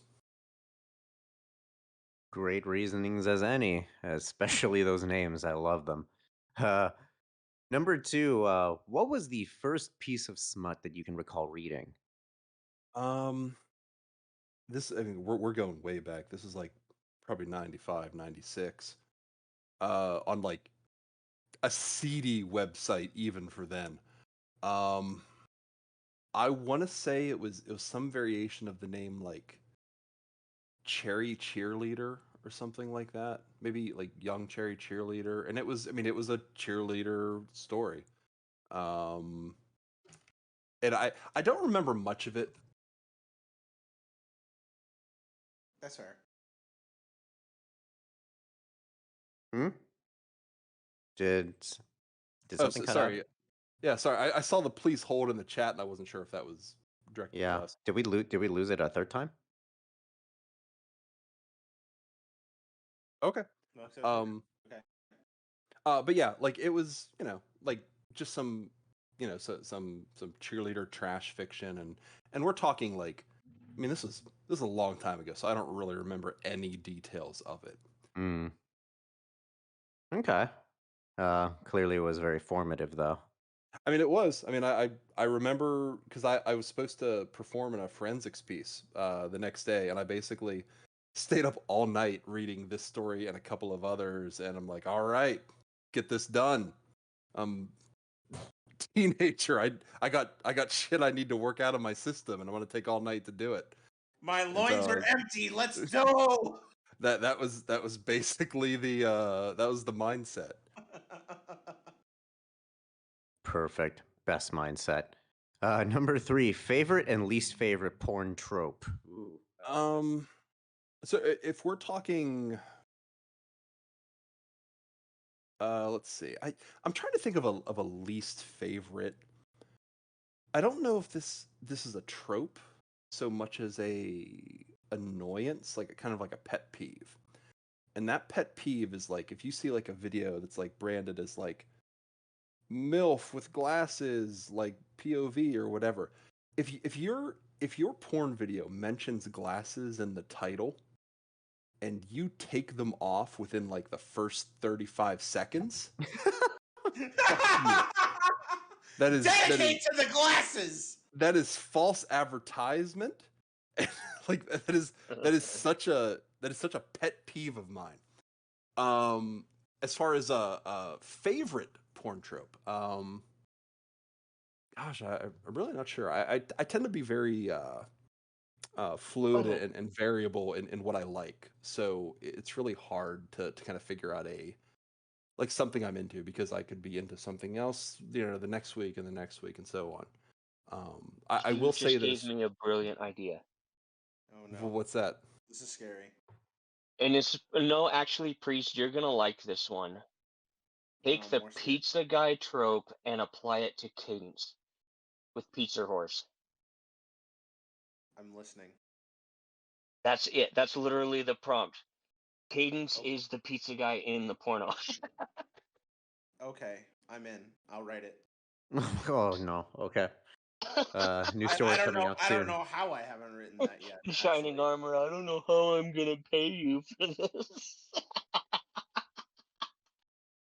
Okay. Beautiful. Oh God, I'm sorry. Well, all right then. Then let's see. For fuck's sake, have you ever quote unquote hot glued any of your figurines? I mean, shit, it's been a long quarantine. You're gonna have a hard time finding something in my apartment that I haven't come on. But bro, based. like this is the kind of thing I'm actually gonna say yeah, and the reason I'm gonna say yeah is that I firmly believe that when it comes to self-pleasure and masturbation, the more creative you get and the more you mix up your routine, the happier you are with it. Like, use toys, use different kinds of lube, do different positions, like mix shit up. Like, especially like right now, it is such a big mental health boost. Get creative. Who gives a shit? You have something in your house you're just gonna squirt on? Go for it. Do whatever. I'm failing to find any fault in this logic. I mean, seriously, like who gives a shit? Like, enjoy your body. That's why you have it. Yeah. Make your house a home. Yeah.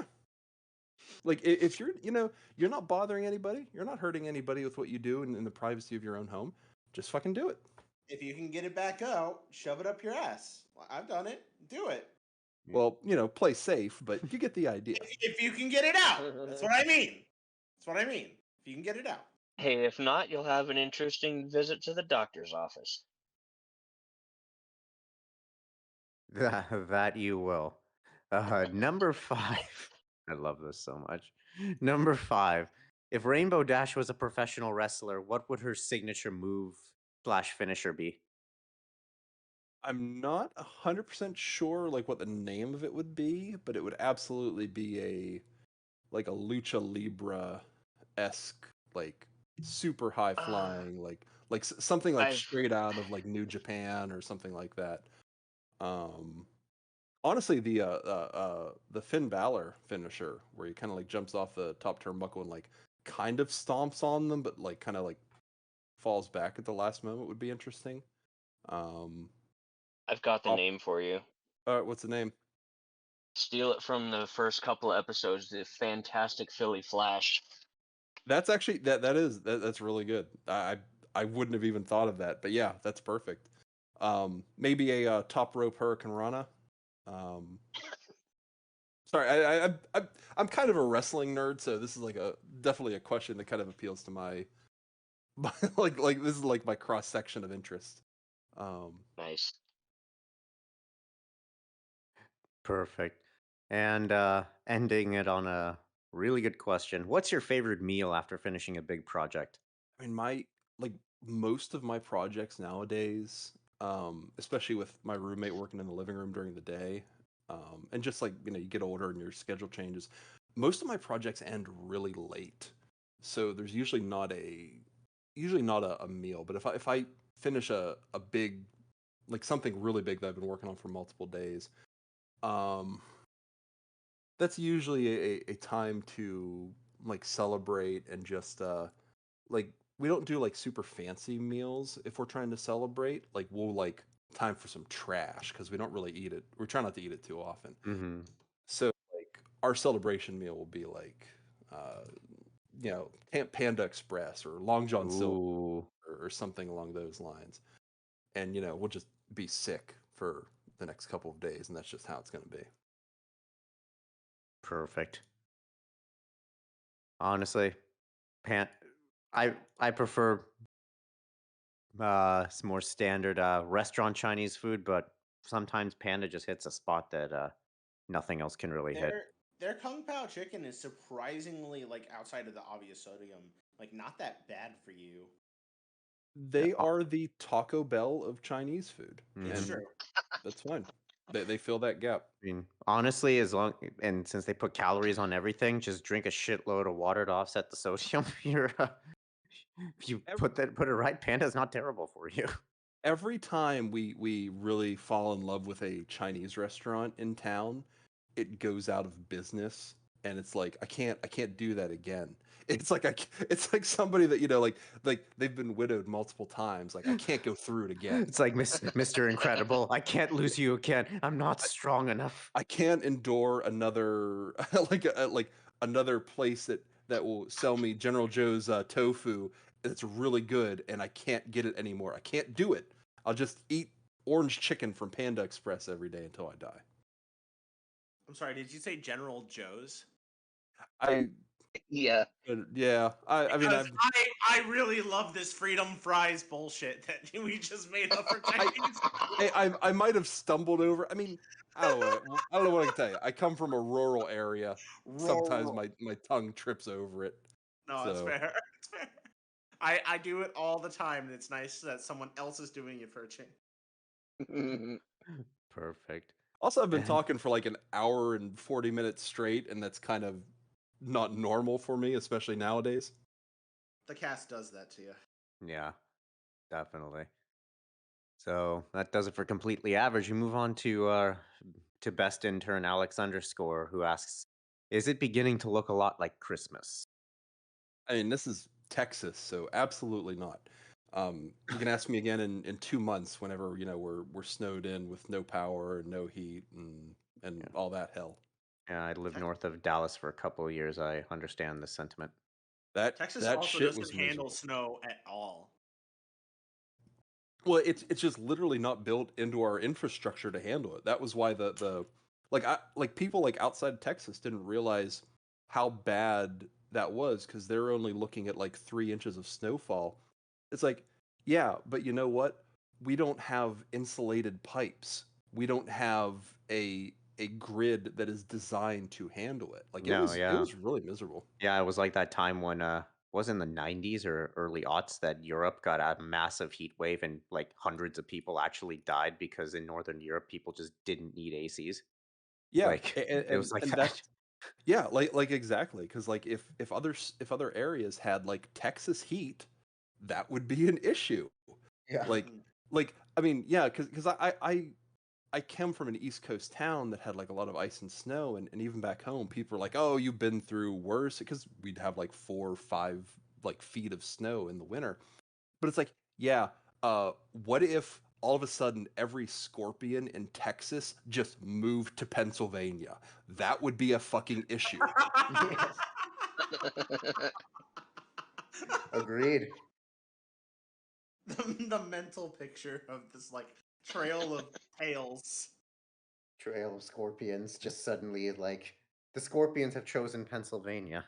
It's Like, time. They're like We are any coming. other arachnid. You step on them.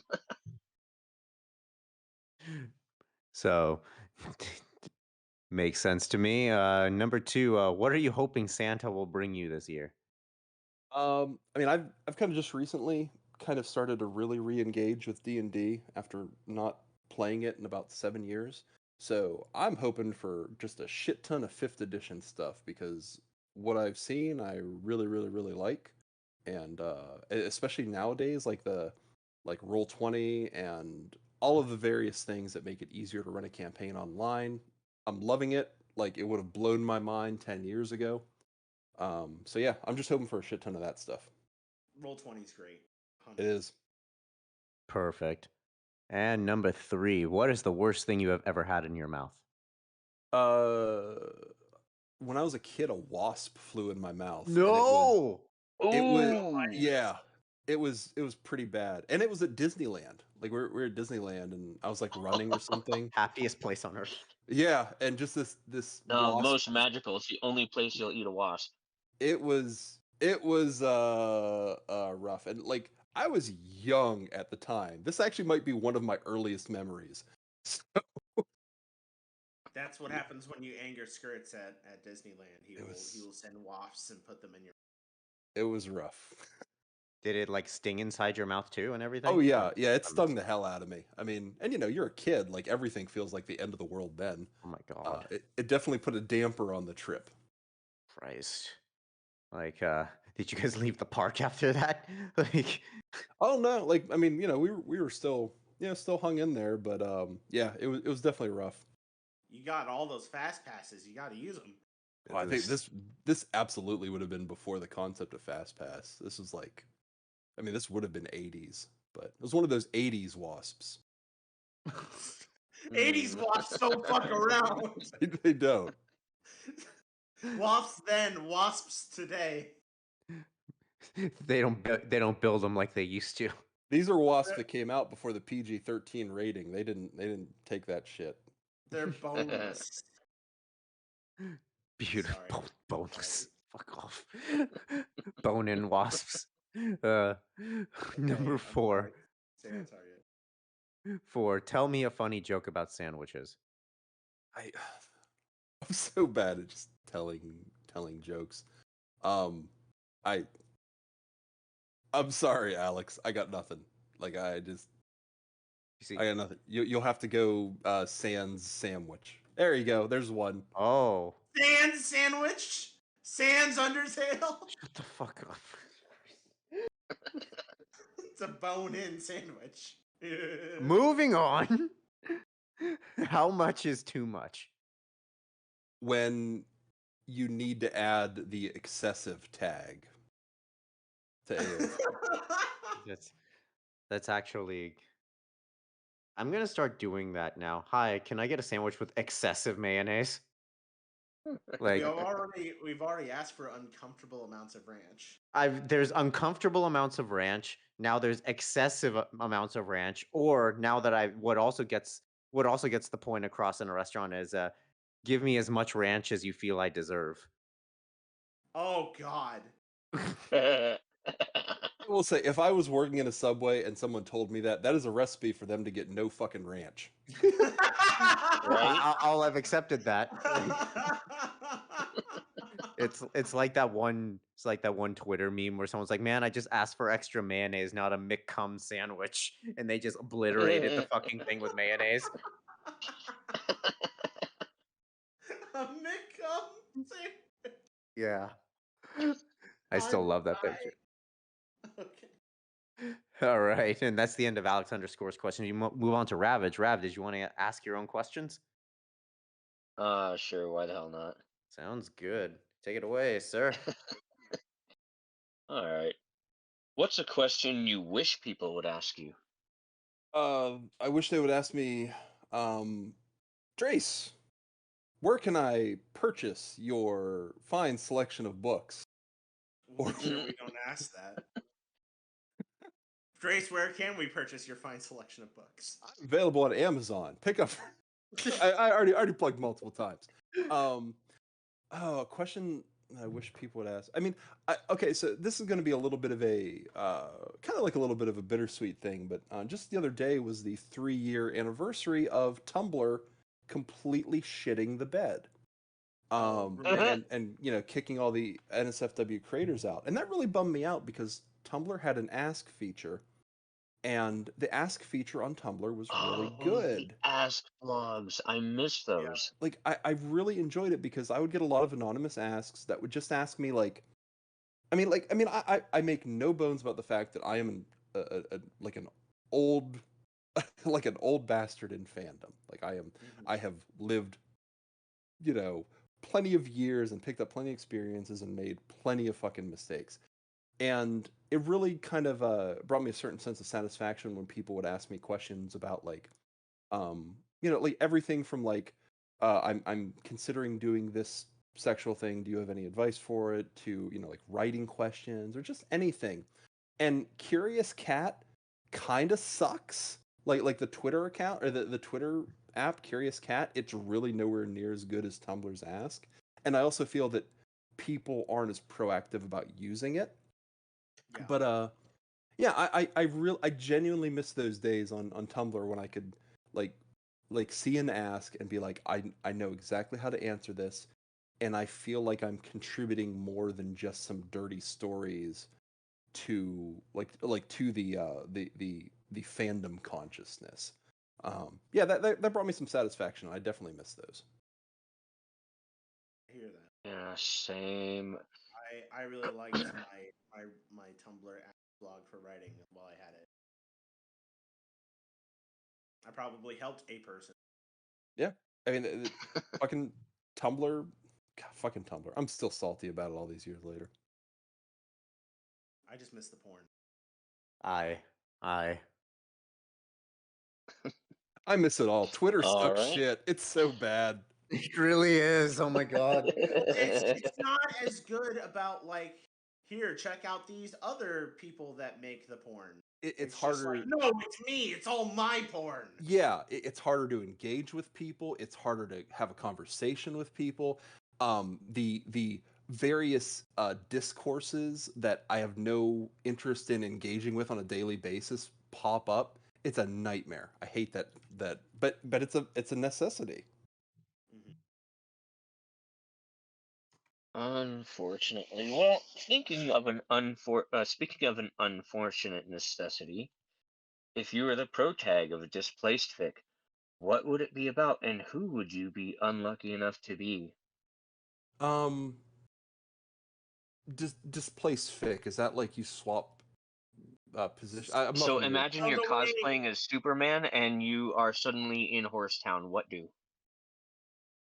Then you go to Horsetown as Superman, as the thing you were dressed Yes. up as. That is the displaced in Equestria trope. Oh, okay. So it's like a Oh, okay. Oh, jeez, I don't even I don't even know how to answer it because the concept of it is kind of new. Yeah, I sorry, I got nothing because yeah, that's a brand new concept to me. Wow. Oh, okay. It's pretty big on fan fiction. I on my short list, I've had the idea of like you're displaced in Equestria, but you're just being yourself, and you are sent to Equestria as a little bitch. Oh my Just god. that's just how everyone treats you. You're like, what the fuck? Sorry. Would have been funnier if you just said, I cosplay as Diamond Tiara, and now I'm stuck in Steven Universe as Diamond Tiara." Oh, Sure, okay. yeah, I I don't All know. right. Okay. Okay. Stay on target. If you or your SO could be any size at all, such as a Lady Demi Dami Mommy or a Renamon-esque kaiju, what would your dynamic look like? I don't have an SO. However, I think if we're talking from a pure logistical standpoint, like this is not fantasy. This is not wish fulfillment. This is pure. This is what works. I think like any more than like 2 or 3 inches difference, like I think especially as you get older, you're gonna run into issues. Um, and because of things we talked about before, like if you're tall, like certain things are just literally not built for you. I'd probably scale them all down to like 5'8", like something like that. That would be happy. And like I said, that's not necessarily fantasy booking. That's not anything really crazy. I think that's the most successful height pairing. Okay. I mean, there's always putting them up on a counter, but okay. Not if you're too tall for the counter. Exactly. No. See, you're on the counter and the short one's on the floor. See what happens. That's just denial. That's chastity. Exactly. No, it's teasing, is what it is. Please continue. Have you ever released a foot fetish or porn video, and where can your fans find it? I have not, because that is one of the few things that's actually on my will not write list, and it's kind of like how Really? A foot well, fetish? it's kind of like what we talked about with what we talked about before, where it's like this is not a kink that I feel that I would be able to write about, because it is a kink that I definitely do not have. And I mean, it's not that I can't write about kinks I don't have, but that's actually one of the ones that I really struggle to get myself in that headspace. And no shame to anybody that likes it, it's just not my jam. There's a degree where you have to be able to understand, right? Yeah, like you could conceivably read my stories, and for how much I mention a character's feet, you would think they fucking hover around like Eva from Wall-E. Like it's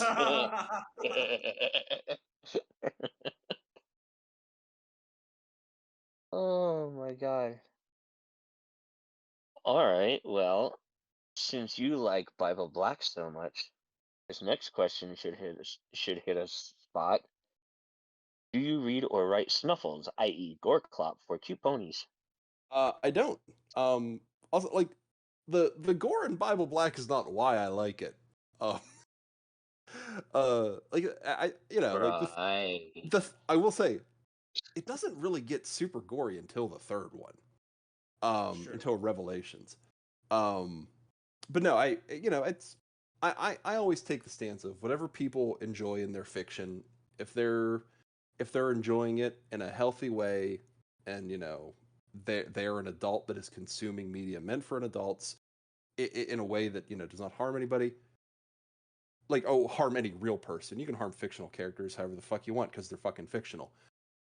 Um, go nuts. So if somebody likes that stuff, go for it. But that is another thing that I'm like, it's just not my jam. I wouldn't be able to tackle it in an appropriate fashion.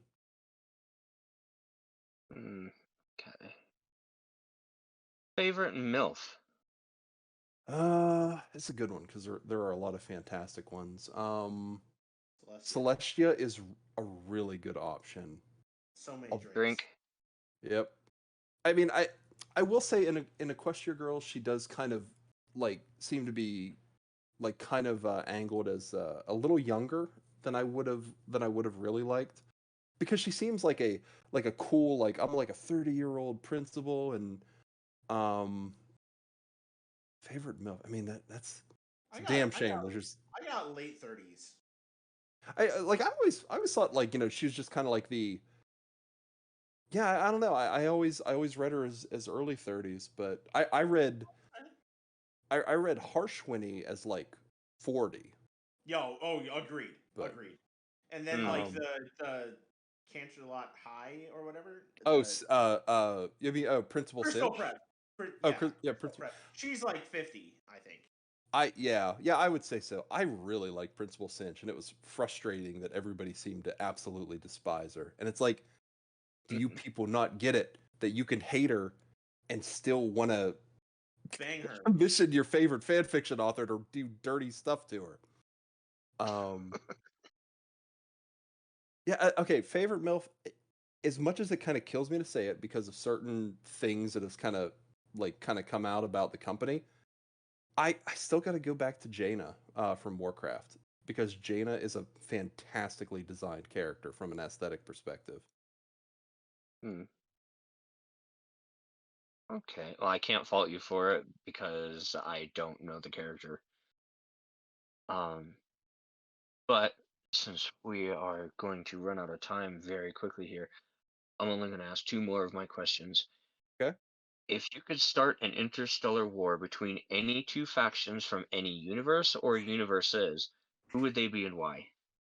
Uh, the NWO from WCW Hmm. and the Borderland Psychos because I hate the NWO and I want to see the Psychos just completely just demolish them. Wreck 'em. Good answer. All right. If dick cheese could be blocked and sliced for sandwiches, how much vaginal marinara would we need to spread on our avocado toast to make a fuck trophy? A flushed consolation prize is acceptable too. Gonna give that shit the hardest of passes. I think that's fair. All And then right. if you don't mind, Flam, I think I'm gonna take Lily Kuzlin if that's okay. Please, by all means. All right, And number one. When you write, do you listen to music, and if so, what kind? Sometimes I do. I have to be in a very, very specific headspace for it to not distract me. Never any music with lyrics. It's far too distracting. agreed. I Hmm. agree with that. I do like video game OSTs. For the longest time, the only one I ever used was the SNES Secret of Mana soundtrack. Okay. Huh. And then the next question is there a pony or type of character you prefer to write about, i.e., like Pegasi Unicorn, Buff Elegant, MILF? I mean, I guess human because I mostly write Equestria Girl stories. It's kind of a cop out. I just haven't written enough ponies for it. All right. If you were suddenly dropped into the world of Pony, would you rather stay human and be the matcher of Scritches, or would you want to become a creature that fits in? I would say creature that fits in for sure. I mean, I've had enough of this human shit to begin with. Being human's overrated. It it, Just it, it really is. just give up. No, Yeah, just, no, no. no. No, but I mean, Equestria's got some cool magical shit going on, and I know people like to live out their fantasies of like, oh, I'm a human in Equestria, and I get to fuck all of them. I do not think that will work out the way you think it will work out. No, I think they'll be grossed out. Yeah, like that. And That the ain't gonna ones you will be fucking are like the creeps, like us. Oh no, this works out. Um, okay, up next. Uh, what is your theme music? Volcano by the Presidents of the United States of America. Nice. Deep cuts right there. All right, up next, we've got have you read a story that made you cry or feel powerful emotions? Um, I definitely did as a kid. Uh, these days, not so much because most of what I read are graphic novels these days. Just because when you write like say 5,000 words a day, the last thing I want to do is like look at a book where all the words are kind of very closely scrunched in. I need to get away from the computer and I need to get away from that format of text. And so I tend to just read comic books, and they don't generally make me cry. That's fair. Next question. When it comes to your writings or personal preferences, do you prefer a degree of size difference among the pony tribes? This also applies to the EQG's body shapes and sizes. I do. I like one of the irritations I have with Equestria Girls is that like the girls are all literally the same uniform damn size. Um, I like a little bit of variety. You could also lean that into kind of like the teacher thing, where like you have one character that's very bigger, um, and can kind of have a certain level of kind of like subtle low key domination just by virtue of that. Or even get a little touch of that thick, like for the thighs, Yeah, like that kind of thing. Yeah, I mean, Get some of that watermelon crush action. and again, like that's a frustrating thing about Equestria Girls is that there's really no like thickness to the characters, and that was something that other series did way better. Like the Netflix She-Ra is fantastic in that regard. Like, here's all these great body types that you don't often see in this kind of media, and that's why like She-Ra has a lot of great fandom content that is relentlessly horny, and I'm very thankful for it. Yes, thank you, horny viewers. You're what makes the world go round. Well, they had to get rid of those excess Betty Spaghetti parts somehow. Our next and last, but certainly not the least, if you can meet one character from the show face to face, who would it be, and what would you do? That is a fine question, a difficult So, question. Celestia in so many things. Well, but again, we have to like I'm looking at it from the perspective of what could I feasibly do, and I do not have the game to charm a principal that has like luminescent hair that is constantly moving.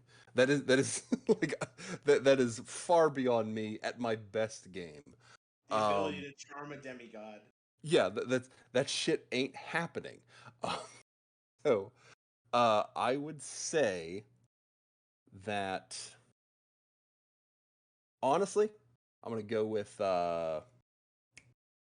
Daring Do, Ooh. and specifically work out some kind of collaboration. Like uh, I bring her books over to my place or my world. She takes my stuff over to hers. We get some interdimensional marketing going. Okay. I'm thinking practically. Or Timber Spruce, and the second I see him, I just give him the biggest kick to the head that I can manage. What's it called? Billy Jack. Gonna pull some Billy Jack on him. I'm not familiar with the term. Okay, so if you have Amazon Prime, or even I think it's on YouTube, go watch Major Payne. There's a reference to an old ass movie called Billy Jack, and the guy's signature move is he says, "I'm gonna take this here left foot, put it across the right side of your face." You just referred a 30-year-old. You told me to watch a 30-year-old movie that refers to a movie 20 years older than it. Yeah. Why don't you just watch the older movie? For fuck's sake. Nah, 'cause Major Payne is so much better. Sure. And I like Damon Well, Wayans acting. that's the last question from the thread, so I'm gonna hand it back to you, Flam. Looks like we're right on time. That's the end of the line, ladies and gents. So with that being said, thanks for tuning in, everyone. Hey, Yeah, Drace, so, yeah, if there's any way that someone catches this on our syndicated platforms like Spotify, iTunes, Google Play, and they realize, oh no, I didn't get to ask my favorite writer a cool question, how can they get in touch with you? My Twitter account is Drace Tales, Tales, one word. You can also just find me on FimFiction as Drace Domino, all one word. But yeah, feel free to reach out, give me a follow. I appreciate it. My Twitter account kind of serves as my feed for news stories, so you can kind of keep an eye on that. And yeah, like that's the best way to get in contact with me. Awesome. perfect. Sorry, Flam, had to do it. It's all good. Was actually going to say that, but you said it in a more elegant way. I was going to anyway. So thank you for that. And with that, this has been the Barcast. Just want to say to Drace, thank you so much for tuning in with us, for dealing with us for 2 hours. Very much appreciated. Hey, thanks for having me. I appreciate it. Absolutely, it was our privilege, and this has been Priest, who joined us a little late. Tips Fedora. This has been Milk. Something awake. This has been Rav. Pizza porn horse. Enigma had to drop off a little earlier because of work, and this has also been Flammenwerfer. Tips the cock. Sure, there we go. Tips macaque. Yes. We Tips have been the pizza. We have been the Barcast. Have a wonderful weekend. Thanks for joining in. We'll see you next time on Dragon Ball Z.